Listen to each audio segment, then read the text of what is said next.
Virginia goes into ACC play for the first time this season, taking on Pittsburgh, 12:30 Heinz Field. This is Week 4, Cavalier Insider preview show. Andrew Ranspacker and Jerry Ratcliffe. Both teams coming in at 2-1 on the season. We'll get to that matchup a little bit more in our second segment. For segment number 1, we'll talk about how UVA got to 2-1 as it took down VMI 49-0. It was the defeat that I think everybody expected going into it. UVA was an overwhelming favorite, I think as high as 43. Obviously it won by 49, but as you point out in your column, I think as many observers agreed, it wasn't as dominant maybe as fans would have liked to see. Yeah, I think so, and particularly on offense. I think everybody was waiting to see David Watford run the read option more designated plays, more of a downfield passing game. I think they actually carried through with the power running game, although I think it put people to sleep a little bit at times, but because there were not that many long runs out of it against a team defense like VMI's. But I think even though they scored that many points and had over 500 yards, I think people were still wanting a little bit more out of this offense. It was just a little too vanilla, I think, for the fans' taste. Yeah, first quarter woes continue for the Cavaliers. Only 7 points so far in the first quarter in 3 games. None came against VMI. We talked about VMI last week. This team was not very good. And they came as advertised, a team that lost to a Division II North Greenville the week before. Really, people expected UVA to come out from them from the jump, and it took a little bit to get going. It was scoreless up until, I think, the 12:30 mark of the second quarter when Kevin Parks broke up on a 69-yard run to kind of open the scoring, and eventually UVA wore the Keydets down. Now, the other side of that, obviously, you had the UVA offensive struggles, but defensively, their dominating performance. As expected, but to pitch a shutout 2 weeks after giving up 59 to Oregon, obviously huge contrast in opponents, but from a confidence standpoint, it says a lot about that side of the ball. I think so. I think their aggressive nature, I think, started to build a little confidence in them. They saw what the potential could be if they can continue to execute John Tenuta's game plan. I think Tom O'Brien said something very telling to me before the season started, is that Tenuta knows everything, he's seen it all. It's just a matter of how much of that information he can translate into these kids and how quickly they absorb it before it really starts to pay off on the field. I think last week probably helped. It was a step in that direction, but I think they still have a little ways to go, particularly against a better Division I-A team. Obviously, some telling stats from that defense through 3 games. Opposing quarterbacks have only completed 37 of 100 passing attempts, so there's that secondary, a year older, obviously has shown noticeable improvement. And the other side of that, though, only 3 turnovers thus far. That's something they want to improve on. They want to score on defense. We talked about that on Monday. Yeah, they are forcing a few more turnovers than a year ago, and they're excellent on third down, getting the teams 3 and out, the other teams, but they still haven't, I guess, transformed into that thing that Tenuta wants them to be, a real ball-hawking team, create a lot of turnovers and score points off of it, give the offense the ball deep in enemy territory. I guess that's yet to come, but they are making strides, and I agree. I think the front 4, I think, have been just spectacular thus far. Even against Oregon, I think their coach was impressed with their size and their physical strength, but they were obviously outmatched in that game. But I think the front 4 has made a strong impression so far. Yeah, UVA's defense is its strength. Pitt's offense is its strength after putting up 58 points last week against Duke.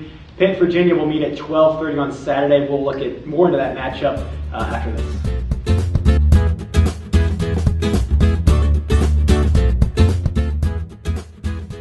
Welcome back to the Cavalier Insider pregame show. We're counting down the kickoff, UVA and Pittsburgh.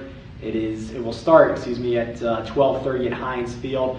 On Saturday, it'll be the ACC opener for Virginia. For Pittsburgh, it'll be its 3rd game in conference as it has already fallen to Florida State big on a Sunday night to open the season, and it beat Duke last week in a wild 58-55 shootout down in Durham, which kind of brings us to what I think will be a big part of this matchup here on Saturday is, I don't think, and I'm sure you agree with me, I don't think Virginia fans, observers are expecting the UVA defense to give up 55 points this week. However, if it should happen, if it should get into some back and forth type of game, can UVA's offense hold up in that type of environment? I don't think so. Not from what I've seen thus far. I mean, they're making strides, but I don't think they can afford to get in a track meet with these guys. And again, I don't think they will, because I think Virginia's defense is better. But I don't think they can keep up. And talking, you don't think it will. I don't either. But, I should say, a big reason why I think is because this Virginia secondary, we touched on it in the first segment. This is a huge matchup for them. Go against Devin Street. Obviously, Tom Savage is coming off of a huge game. The Pitt quarterback threw for 6 touchdowns against the Blue Devils last week.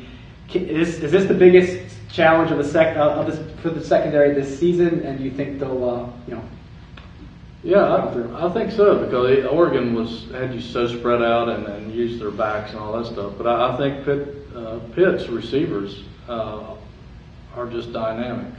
Not only Street, who was one of the best receivers in the country, a senior with a lot of experience, but this Boyd kid, the freshman, I think has 4 touchdowns already and is averaging about 20 yards a catch. Or same thing around Street. I think he even has more touchdowns than Street. Savage, I don't think anybody expected him to be the ACC's leading passer coming in after the history this kid's had. It's actually, I guess it's his real first year playing since a freshman. He's a senior. But I think Virginia's secondary is going to be really challenged by these guys who get deep and they kind of lull you to sleep with the running game and then hit you with the play action pass deep, get behind you. So I think that's the big challenge, is to keep those guys in front of them. Yeah, Pitt coached by Paul Christ in his second year after a pretty good run at Wisconsin. Obviously, Wisconsin offensively always known for big offensive linemen, good running game, and a balanced attack. He's trying to get that identity here at Pitt. 3 games into his second season, it's obviously getting there. They have a good running attack, as you mentioned, led by a freshman in James Connors. So it's certainly going to be a challenge. But on the other side, can UVA's offense finally break through a little bit? Pitt's defense, I think, is second to last in the country defending the pass. We talked about the long ball, David Watford. That's been a big discussion the last 2 weeks. They showed a flash of it against VMI, the 38-yard touchdown to Tim Smith. How much can the deep ball play into this game, and how comfortable is David Watford throwing that?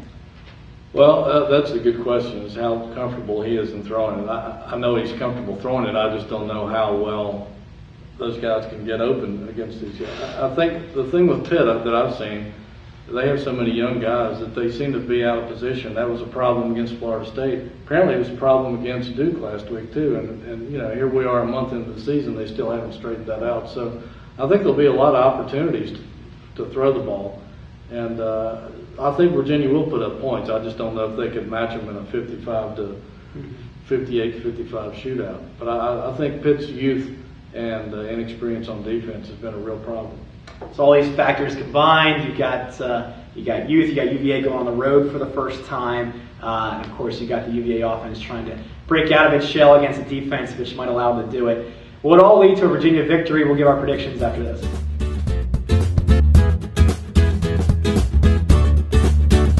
Welcome back to our third and final segment here on the Cavalier Insider Pregame Show. Andrew Ranspacker, Jerry Hootie Ratcliffe. It's Virginia and Pittsburgh at the ACC opener for the Cavaliers, coming in at 2-1. We'll get a Heinz Field 12:30 on Saturday. It's prediction time. I'll go first before I hand the reins over and set the stage for Hootie's pick. And we kind of broke this thing down, and I think this is Virginia's one of the latest. It's in recent history the latest time that it's been on the road. It's been in Charlottesville basically all of September. This is a young team going on the road for the first time. This is an evenly matched game, I think. If you look at both sides, I think Virginia's strength is its defense, but Pittsburgh's strength is its offense.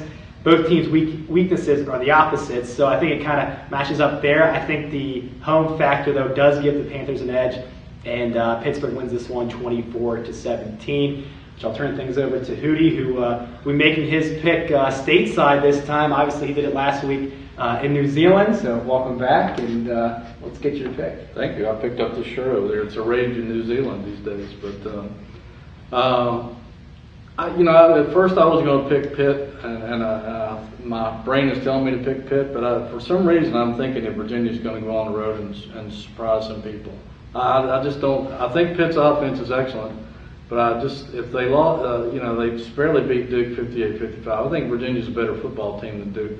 I think they'll find a way to win. I think it's going to be a high-scoring game. I'm going to go with Virginia 35-30. All right, so in a bit of a shootout, a mild shootout, Hootie's got the Cavaliers coming through. So that will do it for our pregame show. Special thanks to everybody who contributed. For Jerry Ratcliffe, I'm Andrew Ramspacker. We'll talk to you later.